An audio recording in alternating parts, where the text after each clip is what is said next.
we'll take our final story with this video of a young boy whose shocking revelation of a career path has generated a huge debate on social media. Let's take a look. What do you want to be when you grow up? A murderer because I like killing. My brain tells me if I like killing or not.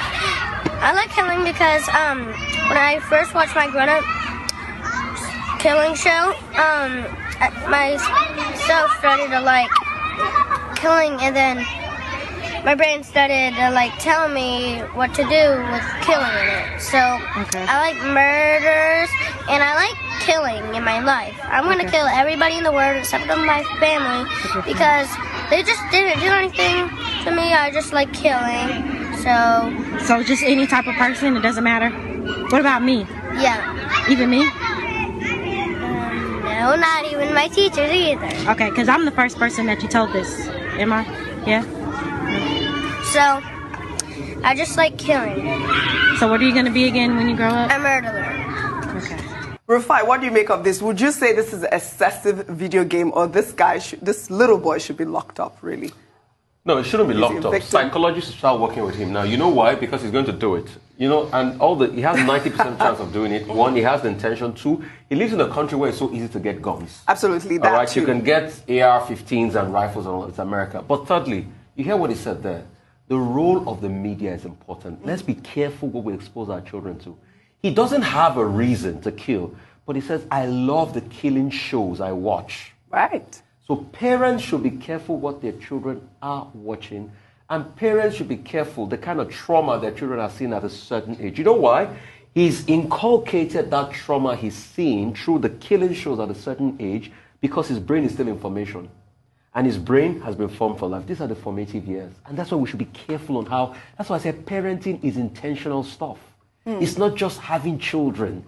You have to be intentional. So they need to get him across to psychologists, start to watch him. But if they leave him to roam like a normal citizen, he will do it. He's in a country where you have access to guns and all of that, and he's got the motive in the head.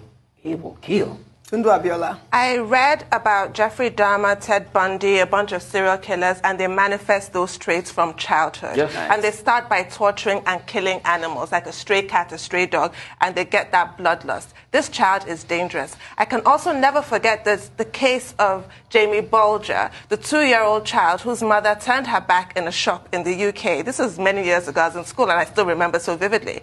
And these two boys, they were captured on CCTV. Terry Venables, I can never forget his name. Initially, they were child A and child B. Later, we found Terry Venables was the child A. They just came, they saw this 2-year-old boy, held him by the hand and led him out. That's the footage, and they tortured him and they killed that boy. The British public were then shown the videos of those children being interviewed by the police. Obviously, their faces were blurred and their names were child A and child B. And they were saying they had watched a movie called Child's Play, Chucky. I remember Chucky. Yes, and that is why they decided to kill that boy. Yeah. And one of the children was crying. But Terry Venables was completely happy, very calm, and said, yes, I killed him, and zero remorse. So there's also something in their brain, in the makeup of their brain. Psychopaths lack empathy. They cannot feel compassion for other human beings. This is a very chilling video. This boy is dangerous. Dr. Abati. Okay, what we're dealing with here is that at one level, we have an idealized vision of youth, of children. The standard belief is that children cannot kill because they are innocent.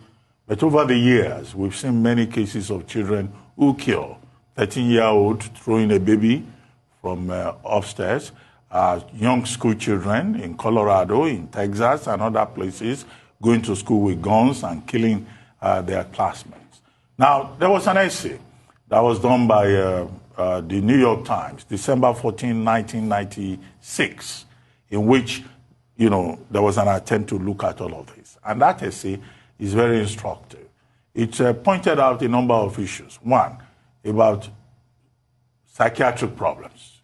It was proven based on essays in the Journal of the American Medical Association that even young persons can be psychopaths and that they will reproduce those patterns as they grow older. Two, parenting was also pointed out that some of these children who become psychopaths and murderers and promoters of homicide later, some of them come from homes where there is a lot of domestic violence. Yes.